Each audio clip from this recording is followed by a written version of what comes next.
What if everything you know about the future of America is wrong? Is the United States heading toward collapse, drifting into total control, or quietly preparing for a powerful rebirth? From economic shifts to AI domination, secret government agendas to shocking prophecies, the road ahead for America is anything but clear. Welcome to Flinto File, where we uncover the facts, stories, and secrets that spark your curiosity. Today we're diving into one of the most urgent and mysterious questions of our time. What's next for the United States? Chapter 1. A crumbling empire, the cracks in the foundation. Chapter 2. The unseen grip, the rise of control. Chapter 3. The invisible battlefield, a new kind of warfare. Wordy Web, Joe Rogan's voice. So, we've talked about the potential for economic and societal breakdown, and we've talked about this creepy rise of surveillance and control. But there's another front in this whole crazy scenario, and it's a new kind of warfare, man. It's not fought with tanks and missiles and boots on the ground, though that stuff still happens, obviously. No, this new battlefield is largely invisible. It's digital. And America, well, we're right in the thick of it. Sometimes we're the hunter, and sometimes increasingly, we're the hunted. Cyber attacks. We hear about them all the time now, right? Power grids, pipelines, hospitals, financial institutions, government agencies all getting hit. Sometimes it's criminals looking for a payday, but a lot of times, it's state-sponsored actors, foreign powers probing our defenses, stealing sensitive information, trying to disrupt our critical infrastructure. Think about the chaos that could be unleashed if a major city lost power for an extended period, or if our banking system was crippled. This isn't science fiction. These are real vulnerabilities, and they're being exploited.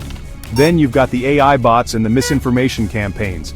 Armies of fake accounts powered by artificial intelligence, pumping out propaganda, sowing division, amplifying extremist voices, all designed to mess with our heads.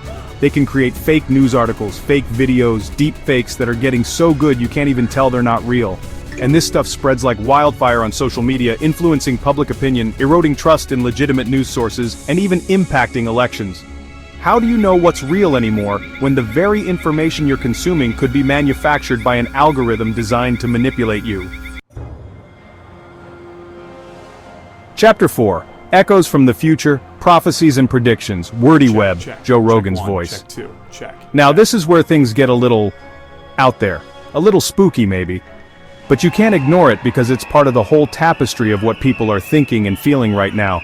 I'm talking about prophecies and predictions, ancient prophecies, modern analyses, weird synchronicities.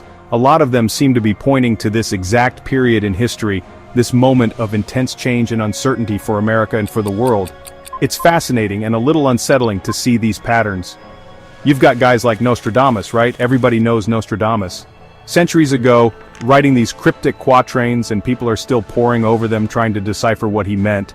And some interpretations, man, they talk about a great Western empire, a powerful nation, facing a period of immense turmoil, internal division, and ultimately, a dramatic transformation or even a fall, coinciding with chaos in other parts of the world.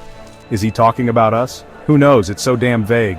But the parallels people draw are pretty compelling, especially when you line them up with current events. Then there's Baba Vanga, the Bulgarian mystic. She's got a pretty wild track record, supposedly predicted 9/11 Brexit, all sorts of stuff. And one of her big predictions for the early 21st century was about a major crisis that would divide the world, leading to significant shifts in global power. Again, super broad. But when you look at the geopolitical landscape, the rising tensions, the fracturing of old alliances, it makes you scratch your head and go, that's interesting. It's easy to dismiss this stuff, but when multiple sources from different times and cultures seem to hint at similar themes, it gets a bit harder to just wave it off. It's not just ancient mystics either. You've got modern analysts, serious thinkers, guys like Ray Dalio, the billionaire investor. He talks about this concept of the big cycle. He studied the rise and fall of empires throughout history, the Dutch, the British, now potentially the American.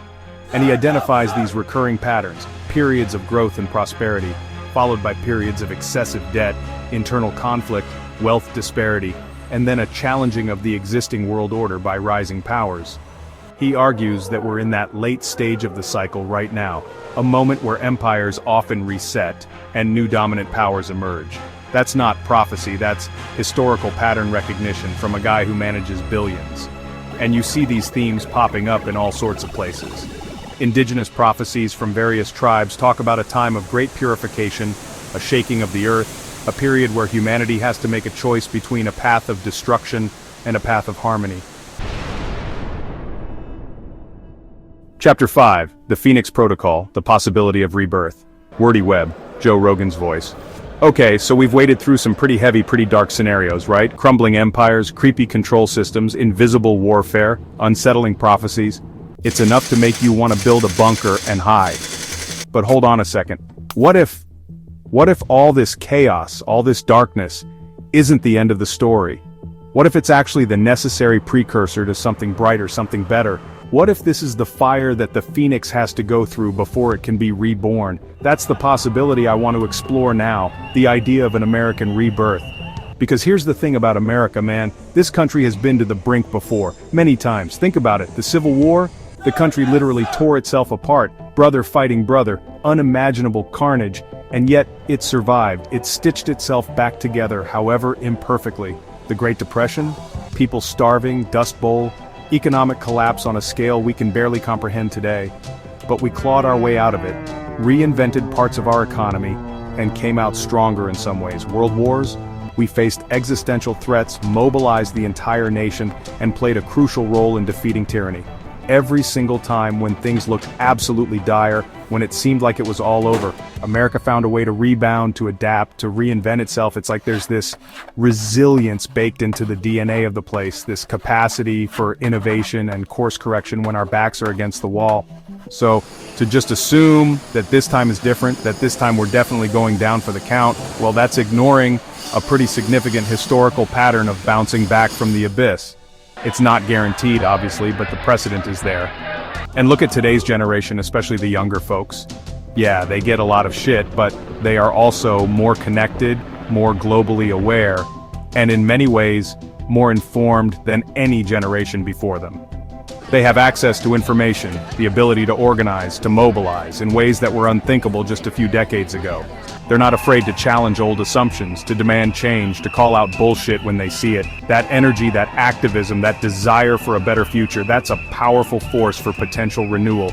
You're seeing grassroots movements popping up all over the place, focused on everything from environmental sustainability and clean tech innovation to social justice, AI ethics, and political reform. Chapter 6. The Future is Unwritten. Your Role in What's Next. Wordy Web, Joe Rogan's voice. Man, that was a hell of a journey through some heavy possibilities, wasn't it? Huge thanks to Flinto File for laying out those scenarios. Collapse, control, or rebirth. It's a lot to process, a lot to think about, and honestly there are no easy answers when you're staring into the crystal ball of a nation's future. What path are we actually on? My gut tells me it's not set in stone. I think it's still very much up for grabs, which is both a terrifying thought and, in a weird way, kind of exciting because it means there's still agency. It really does come down to us, doesn't it? The choices we make, individually and collectively. What narratives do we choose to believe? What actions do we choose to take or not take?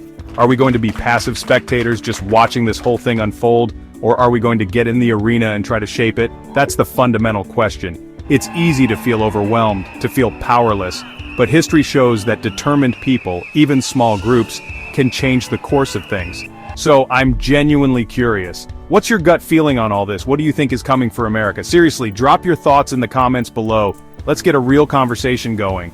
And hey, if you appreciate these kinds of deep dives, these explorations of the big, uncomfortable questions, make sure you stick around Wordy Web.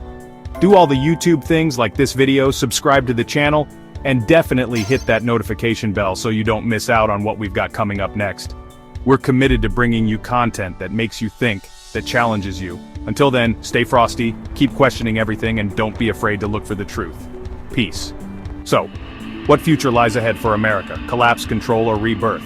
The answer may not be simple, but one thing is clear. The future will be shaped by those who dare to question, prepare, and act. Thanks for watching Flinto File. If this video sparked your curiosity, leave a comment below. What do you think is coming for America? Don't forget to like, subscribe, and hit the notification bell so you never miss the stories they don't want you to hear. Until next time, stay curious, stay aware.